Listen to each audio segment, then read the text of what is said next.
Hi everybody, welcome back to my channel. My name is Emily. My favorite makeup today is this. This is by Fenty Beauty. This is the Starlit Hyper Glitz lipstick. This was the holiday collection lipstick. This is in the shade Sci-Fly. It's this really beautiful burgundy shade with like a glitter to it. This is the lipstick I'll be wearing if the lipstick I'm trying out today is a big failure. So keeping this on standby, but I'm really loving this actually.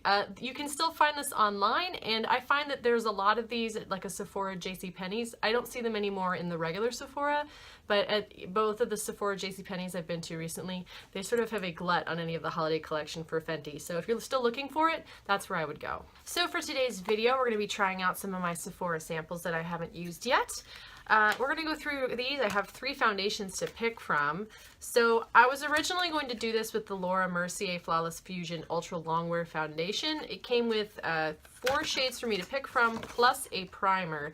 The reason I'm not going to be doing that is I went and looked up the shades that are available for this foundation online. There's 20 shades available, but only the final 3 are even remotely resembling a deeper skin tone. And for that reason, I figure if I'm going to be annoyed about the way Tarte's handling things, I need to not test out foundation that's doing exactly the same thing. They just didn't get in trouble for it yet. So I'm going to be skipping this. I'm just not even going to try it at all. I feel like foundation needs to be more inclusive. I should try on foundations that are more inclusive. Instead, I'm going to try this out. This is the Nars Velvet Matte Foundation Stick. There are 20 shades of this as well. However, 4 out of the 20 are considered to be dark shades. 5 of them are considered to be medium/dark.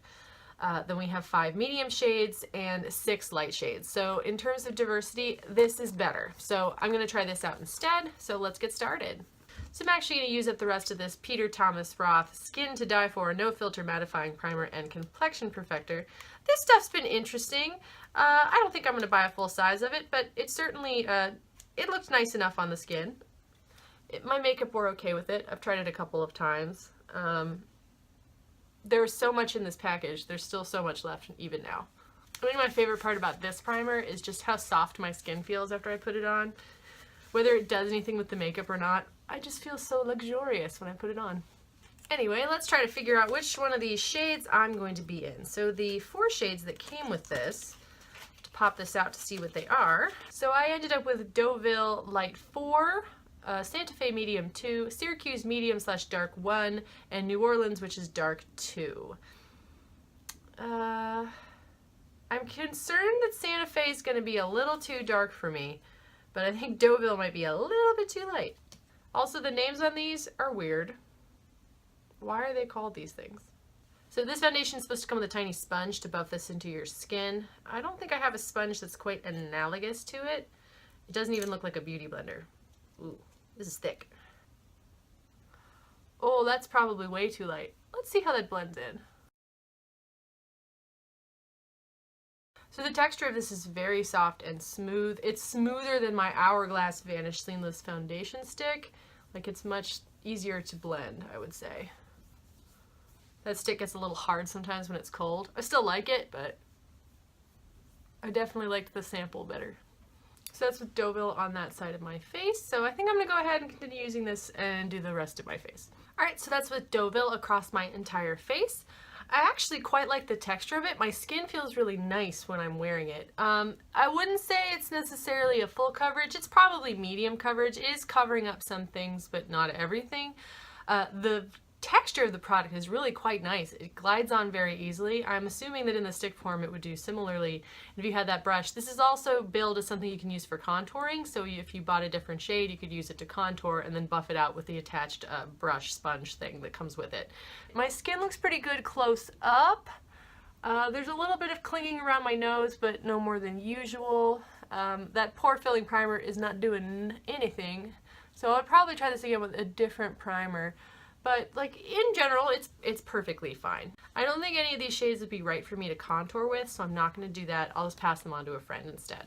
And next up, we're going to try a different shade of that Lilah B Lip and Cheek Duo. I previously had tried Be Real.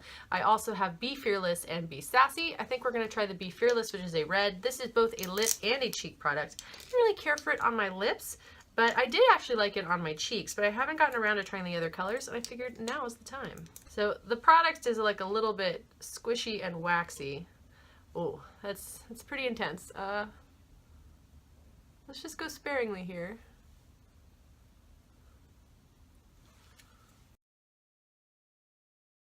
You need very, very little of this red shade, which is Be Fearless, in order to get a color payoff. I think for me, I'm sticking for as little as possible because otherwise I look a little bit like a porcelain doll. But I actually do like the color. It looks very nice on the cheeks. And I am going to try the other color to see if it's any better on the lips than the Be Real was. I just didn't care for it. I actually find that this shade, the Be Fearless, is more emollient, so it's easier to go on your lips. It's more of like a stain, sort of like that sort of like watercolor ombre effect that some people have been doing with their lipstick.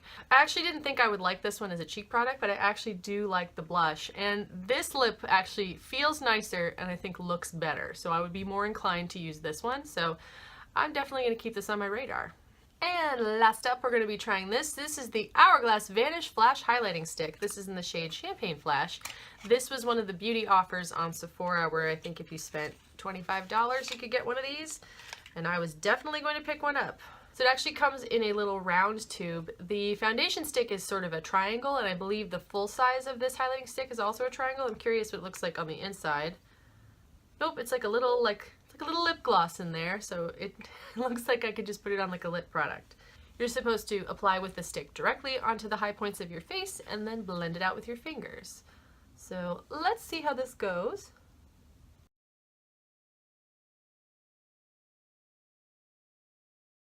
I think it blends pretty nicely. It's a fairly subtle glow. Let's see if I can do a swatch on my hand so you can see a little better what you're getting. It's a very like goldy shimmer. It is definitely a champagne shimmer, but to me it's very pale. So I do think it's very pretty, and I'm glad to have gotten the sample because I was very curious about these. It was the price tag that was putting me off. So I definitely think I'll use this one, and this will be very ideal for travel because it's little. I was hoping to do some other samples today, but unfortunately the ones I requested in the box didn't come. I got a lot of hair care and perfume lately, so this is what we got, so this is what we're going to do. So far though, I actually did enjoy all of the products I tried on today. The Nars seems very nice. I'm actually going to try that a couple more times, like in earnest, because I do think it looks very nice on the skin. I won't be buying another stick foundation until I've used up the Hourglass one, but I haven't been enjoying the stick of the Hourglass quite as much as I enjoyed the sample. It's hard to tell how much product I actually need, otherwise it's just sort of uneven. So I haven't quite gotten the hang of it yet, so I will stick with that one first before I pick up anything else, but I do think that this shade looks really nice on my skin. The Lilah Be Fearless shade, I'm a much bigger fan of that than I was of the Be Real, so I'm definitely going to keep that on my radar. I might want to pick one of those up once I've used up some other blush products in my repertoire. I certainly have plenty of lip products at the moment, but I'm always in the mood for a good blush, especially one that, you know, looks very natural on the skin. And as for the Hourglass highlighting stick, I think it's very pretty. It's very good quality. Would I buy a full size of this? I probably wouldn't. I don't need a full size of this. I'm sure that this tiny little stick is going to take me forever to use up as it is, and so I'm just going to very much enjoy it. Although if you are in the mood for a cream highlighting stick and you're not sure what to get, I definitely take a look at it, although I might direct you to the Fenty Beauty ones because I think you're going to get more product and they're cheaper. Anyway, thank you so much for watching. If you're enjoying the content on this channel, please subscribe. If you get an idea for a video, please leave it down in the comments below. I hope you're all having a wonderful day, and I will see you all soon. Bye!